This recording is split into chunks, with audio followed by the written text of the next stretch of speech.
নমস্কার বন্ধুরা, আমার ছাদ বাগানে দেখুন গোলাপ রানী সুন্দরভাবে ফুটে গেছে। আমি এক্ষুনি এদেরকে একটা খাবার দিয়েছি। ওইখানে দুটো ফুল ফুটবো ফুটবো করছে, সেখানে অ্যাডেনিয়াম, এইখানে মেস্তা জবা দেখুন, আর বোগেনভেলিয়া, গাঁদা। মোটামুটিভাবে আমার ছাদ বাগানে সুন্দর ফুলের মেলা প্রায় বসে গেছে। গতবারে আমি যে সকল গাছগুলো এনেছিলাম, এইবারে তার কিছু আমি স্কিপ করে গিয়েছি। যেগুলি হাতের কাছে পেয়েছি তাই দিয়েই আমি আমার বাগান সাজিয়ে তোলার চেষ্টা করেছি, কারণ সব সময় ওয়েদার অনুযায়ী সব গাছ আমরা হাতের কাছে পাই না।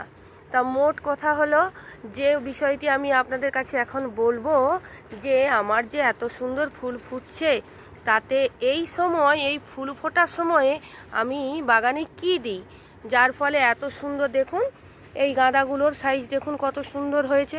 আর চন্দ্রমল্লিকারা তো সব কুঁড়ি নিয়ে ভর্তি হয়ে গেছে।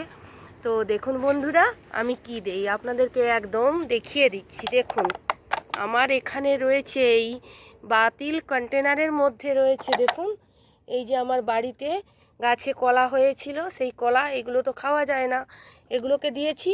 আর দেখুন বন্ধুরা, এই ড্রাগনের ফল, এই ড্রাগনের ফলের যে ছোলাটা, যেটা আমরা বলি খোসা, সেই খোসাটা দিয়েছি। এটাতেও অনেক গুণাগুণ রয়েছে। এই যে দেখুন বালতিতে করে নিয়েছি, সব এইখানে দিয়ে এই এক মগের মতো এতে ঢেলে দিয়েছি। দিয়ে এবার এই সমস্ত গাছে যতটা প্রয়োজন অনুযায়ী দেখুন, এই প্রয়োজন অনুযায়ী আমি দিয়ে দিচ্ছি।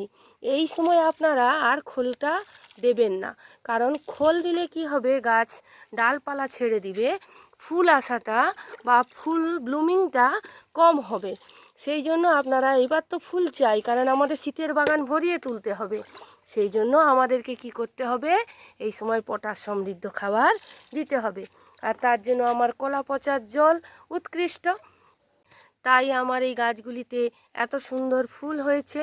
তা আপনারাও এই রকমভাবে আপনাদের বাগানে ওই কলা পচার জল, আর এই যদি ড্রাগন ফল থাকে ভালো, নাই তো ওই কলা পচার জলই আপনারা ব্যবহার করুন।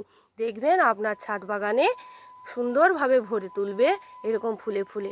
কেমন লাগলো ভিডিওটা জানাবেন। যদি ভালো লেগে থাকে তাহলে চ্যানেলটিকে অতি অবশ্যই সাবস্ক্রাইব করবেন, লাইক করবেন, কমেন্ট করবেন, শেয়ার করতেও ভুলবেন না। সবাই ভালো থাকবেন এই শীতে। নমস্কার।